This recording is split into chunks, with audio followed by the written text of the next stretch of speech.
All right, hey everyone, as promised, here is a practice problem for the test that you will be having under function and function notation and function transformation. And this question is all about describing functions. So let's go ahead and start. These questions should be the same with a different graph that's going to be on the test. Part A, over what intervals is f of x increasing? Okay, so I'm going to pick a color. I'm actually going to pick yellow. And I'm going to highlight on this graph where I see the function increasing. I think it's still increasing here just a little bit. And then increasing, still increasing. I don't think that part is. And increasing and increasing. So the best answers are going to be in interval notation, which is just like writing a domain, if you remember doing piecewise functions. So what we're going to look for, I'll go back to my yellow highlighter, is everywhere I see yellow that I highlighted, I'm going to highlight my x, right? It looks like the first one goes to just past 50, and then the second one from 100 to a little bit past 250, and then it looks like it starts at 300 to 400, and then this last little bit here to here. So those are the numbers I'm going to use to write my intervals. If you don't remember interval notation on the test, it's written in the next question. Right? So we're just going to write all of our intervals like this. So the first interval, x, and we're looking at the x-axis, right? The first interval is x is greater than or equal to 0. And that goes all the way up to, what do you guys say, maybe 65? Okay, I'm just that first thing of yellow, and it's an estimate, and I'm going to grade this question by hand. So as long as it looks like you used some brain power to estimate there, you don't have to have a perfect answer. My second piece of yellow goes from 100 to, what do you guys think, 265 maybe, right? Okay, from 100 to like 265. I was just thinking of something. If you freak out and cannot remember how to do this, although remember you have that crib sheet, you can just write from which number to which number using words, okay? But those advanced levels that's going above and beyond, that's going to be using this interval notation. And it looks like, oh, I have two more. I have one x, and my smaller number is on this side, right? My starting value, it's greater than or equal to 300, and it looks like it goes up to, it's less than or equal to 400, and the last little bit, maybe 475 on this side, and 500 on this side, okay? So each of these pieces represent one of these yellow pieces here. There's 1, 2, 3, 4. Okay, 1, 2, 3, 4. And in each of those areas, that's where the graph is increasing. All right, let me erase all of that off the graph here.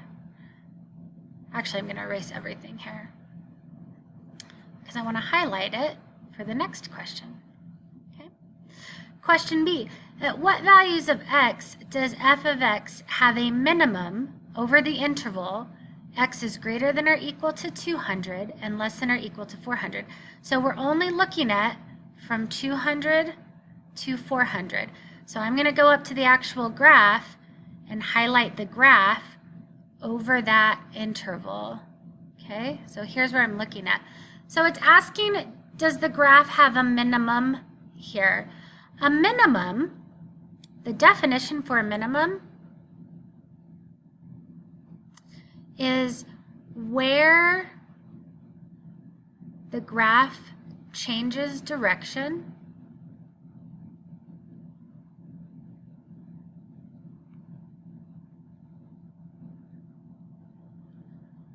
from decreasing to increasing.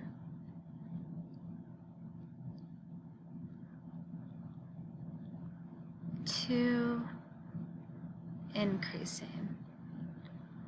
Okay, and it could be anywhere. There could be minimums everywhere in the graph, but remember, we're only looking from 200 to 400. So I think you guys see what I see right here. It was decreasing, and now it's increasing. So that minimum is right here, okay? That minimum value is right there. If you look here, I hope you can figure out, the maximum would be where the graph changes direction from increasing to decreasing.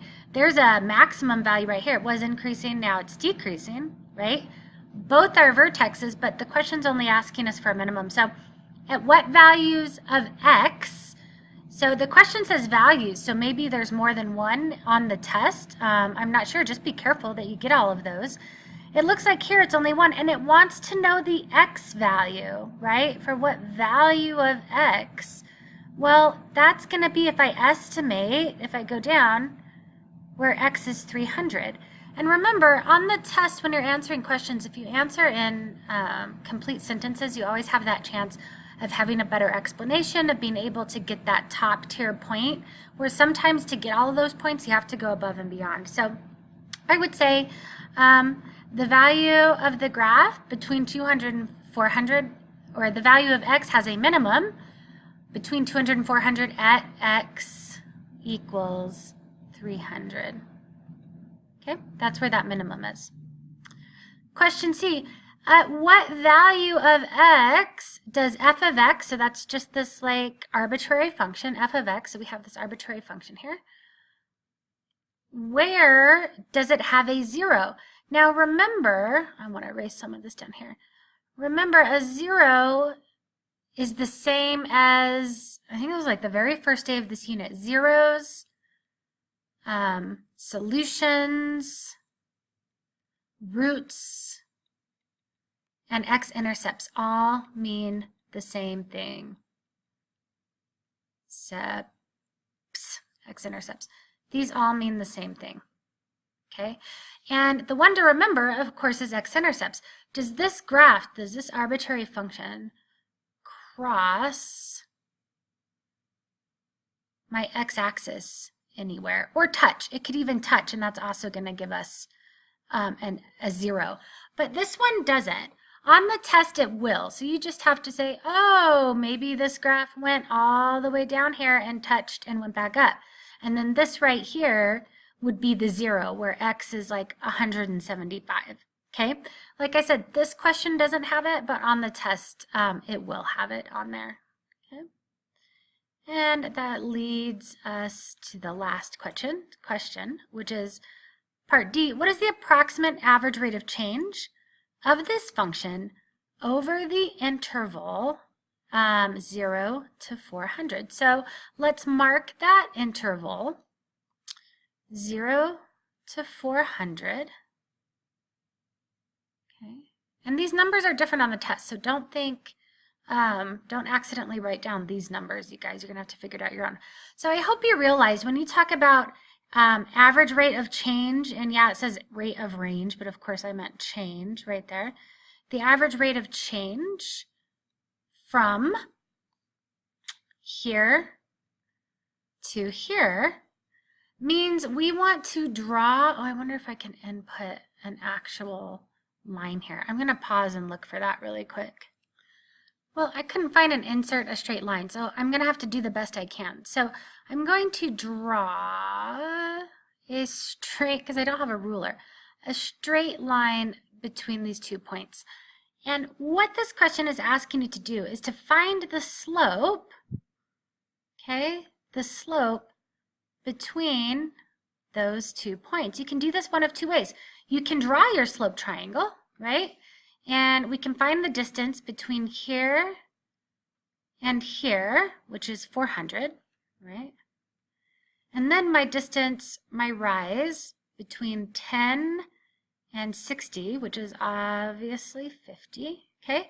And my slope is going to be my change in y, which is 50, over delta x, or my change, oops, I made a lambda, my change in x, which is 400, from 0 to 400, which reduces down, I think, to 1/8.